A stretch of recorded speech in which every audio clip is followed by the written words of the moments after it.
మా latest videos కోసం మా ఈ తెలుగు న్యూస్ ఛానల్ సబ్స్క్రైబ్ చేసి గంట సింబల్ యాక్టివేట్ చేసుకోండి. సోమవారం రోజు చేతిలో ఈ ఒక్క ఆకును పట్టుకొని ఏ కోరిక కోరుకున్నా నెరవేరుతుంది, కోరుకున్నది తప్పక జరిగి తీరుతుందని పండితులు అంటూ ఉన్నారు. వృక్షాలలో కొన్ని వృక్షాలకు అతీత శక్తులు ఉంటాయి. కొన్ని వృక్షాలు మన మాటలను వినగలవు, మరికొన్ని చెట్లు మన కోరికలను తీర్చగలవు. అసలు సోమవారం రోజు ఏ ఆకును చేతిలో పట్టుకుంటే కోరికలు నెరవేరుతాయో ఇప్పుడు మనం ఈ వీడియోలో తెలుసుకుందాం. అంతకన్నా ముందు తన సొంత కొడుకునే వండి అతిథి మర్యాదలు చేసిన తొండంబి కథను విందాం. కాంచీపురంలో చిరు తొండనంబి అనే ఒక వైశ్యకుల శేఖరుడు ఉండేవాడు. అతడు అఖండ శివభక్తి తత్పరుడు. తన భార్య తిరువంగనాంచి ఆ పుణ్య దంపతులు జంగమారాధన తత్పరులు. వారి పుత్రుడు సిరియాలుడు. చిరు తొండండు పూర్వజన్మ వాసన విశేషం చేత ఏకామ్రనాథుణ్ణి ఆరాధిస్తూ జంగమ ప్రమధులకు అడిగిన పదార్థం లేదనకుండా సదా అన్నదానం చేసేవాడు. ఒకనాడు పరమశివుడు పార్వతీదేవికి చిరు తొండని భక్తి ప్రభావం నిరూపింపదలచాడు. నిత్యాన్నదానశీలుడైన చిరు తొండనంబికి ఒకనాడు అన్నదానం చేయడానికి ఒక శివయోగి కూడా కనిపించలేదు. తిరిగి చివరకు కాంచీపురం ఊరి బయట ఉన్న పాడుబడిన గుడికి వెళ్ళాడు. గర్భ మండపంలో ఒక వృద్ధుడు అతనికి సేవ చేస్తున్న ముసలి అవ్వ కనిపించారు. ఆ మాయాజోగి దంపతులకు ప్రణామం చేసి తమ ఇంటికి వచ్చి శివార్చన అందుకొని తనను చరితార్థుణ్ణి చేయమని ప్రార్థించాడు. అప్పుడు ఆ పరమవృద్ధుడు, 7 రోజుల నుండి నిరాహార వ్రతం పూని ఉన్నాను. ఆ వ్రతానికి ఉద్యాపనము పశుపహరము. ఆ యాగ పశువుగా నరుడు తప్ప మరొకడు పనికిరాడు. సుందరుడు రోగ విహీనుడు అయిన ఆ పిన్న వయస్సువాణ్ణి తల్లిదండ్రులు వండి మాకు వడ్డించి మాతో పాటు భోజనం చేయాలి అని పలికినాడు.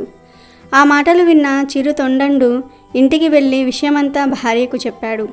ఆమె నవ్వి, మన శరీరార్థ ప్రాణాలకు కర్తలు శివ యోగీశ్వరులే కదా, వారి సొమ్ములు వారికి సమర్పించడానికి ఆలోచన ఎందుకు అని పలికింది. వెంటనే శివయోగిని తీసుకురావడానికి బయలుదేరాడు చిరు తొండండు. అంతకు ముందే శివుడు మరొక వేషంలో గురువుగారి ఇంటిలో పాఠాలు చదువుకుంటున్న సిరియాలుని దగ్గరకు వెళ్ళాడు. ఆ జటాధారిని చూడగానే సిరియాలుడు ఎదురుగా వెళ్ళి సాష్టాంగ నమస్కారం చేశాడు.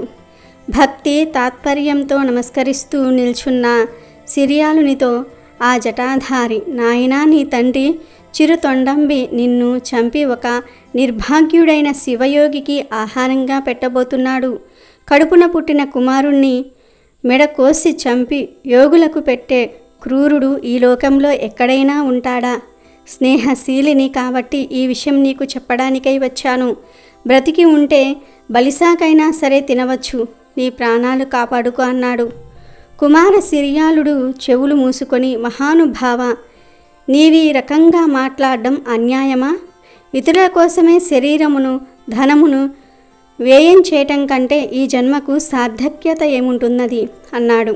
తరువాత చిరు తొండండు వృద్ధ శివయోగిని ఆయన భార్యను కూడా ఇంటికి తీసుకువెళ్ళాడు. పాఠశాలకు వెళ్ళి కుమారుణ్ణి తీసుకువచ్చాడు. కుమారుణ్ణి తొడమీద కూర్చుండబెట్టుకొని, తండ్రి సిరియాల, ఎల్లప్పుడూ పంచాక్షరీ మంత్రమే జపిస్తూ ఉండు అని పలికి కత్తితో అతని శిరమును ఖండించాడు.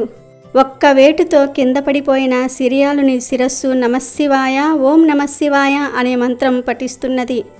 అలా భోజనశాలలో వంట సిద్ధమయ్యింది.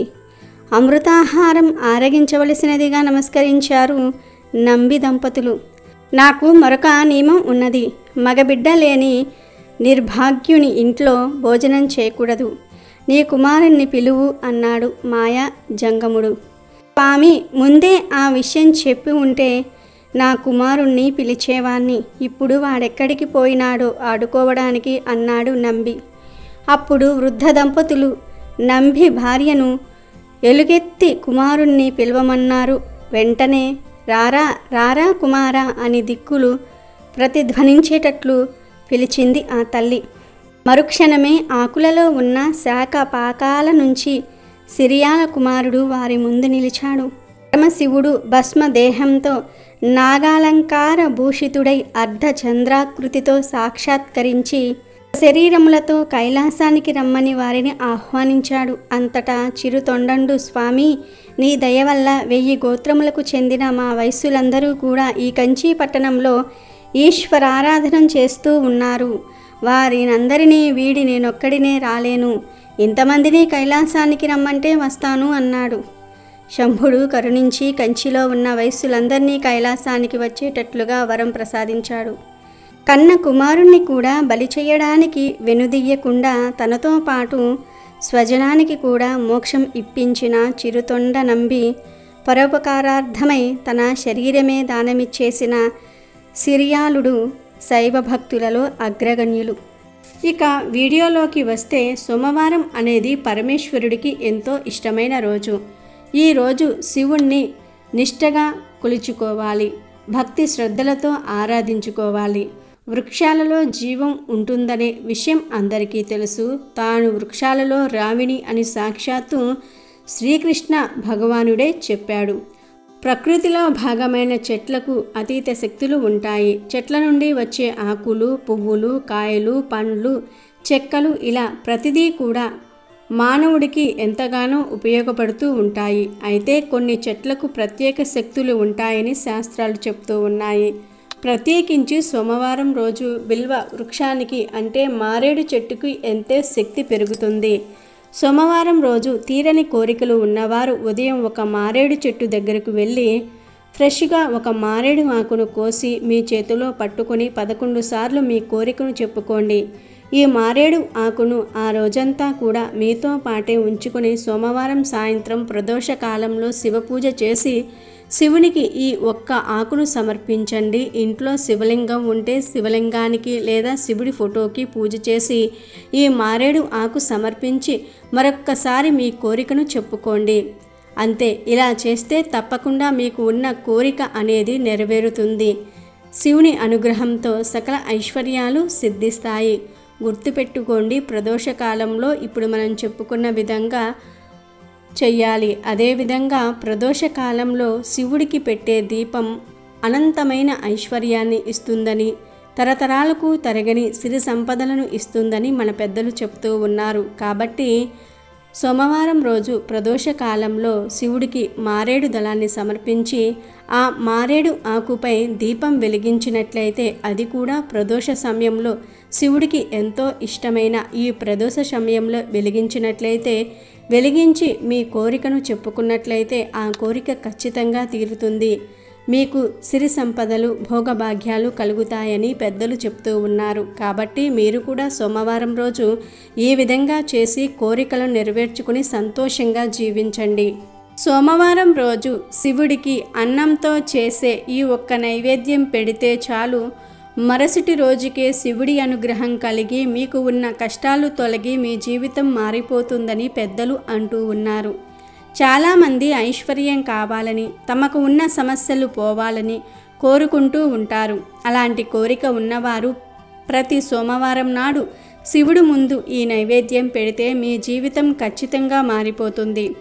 కానీ ప్రత్యేకించి సోమవారం నాడు అన్నంలో చక్కటి పెరుగు కలిపి తాలింపు వేసి దద్దోజనం తయారు చేసి నివేదన చేస్తే అలాంటి వారు వద్దన్న ఆస్తిపరులుగా మారిపోతారు. తరగని ఆస్తి వస్తుంది. కనుక ఐశ్వర్యం, సంపదలు కలగాలని కోరుకునేవారు ప్రతి సోమవారం నాడు దద్దోజనం తయారు చేసి, అది కూడా నెయ్యితో తాలింపు పెట్టిన దద్దోజనం తయారు చేసి శివుడికి నివేదించండి.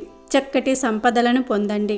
సోమవారం నాడు ప్రదోష సమయంలో చక్కగా స్నానం చేసి లేదా కాళ్ళు చేతులు కడుక్కుని పూజ గదిలో పరమేశ్వరుడి ఫోటోని సిద్ధం చేసుకొని గంధం కుంకుమలతో బొట్లు పెట్టండి. మారేడు దళాలతో అర్చన చేయండి.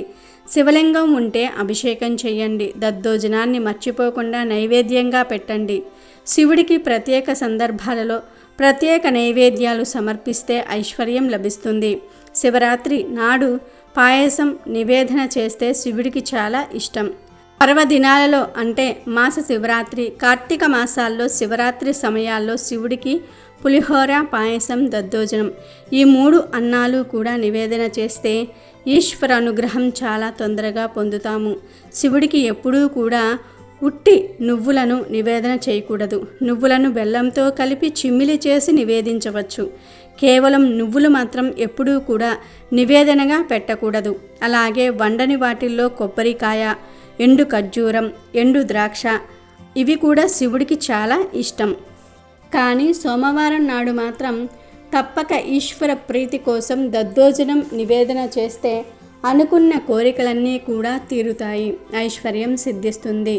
పంచదారను శివుడికి నివేదించిన వారికి గొప్ప ఐశ్వర్యం లభిస్తుంది. కాబట్టి ఈశ్వరుని అనుగ్రహంతో ఐశ్వర్యం పొందాలని కోరుకునేవారు సోమవారం రోజు శివుడికి ఈ నైవేద్యం పెట్టండి. ఐశ్వర్యాన్ని పొంది సంతోషంగా జీవించండి.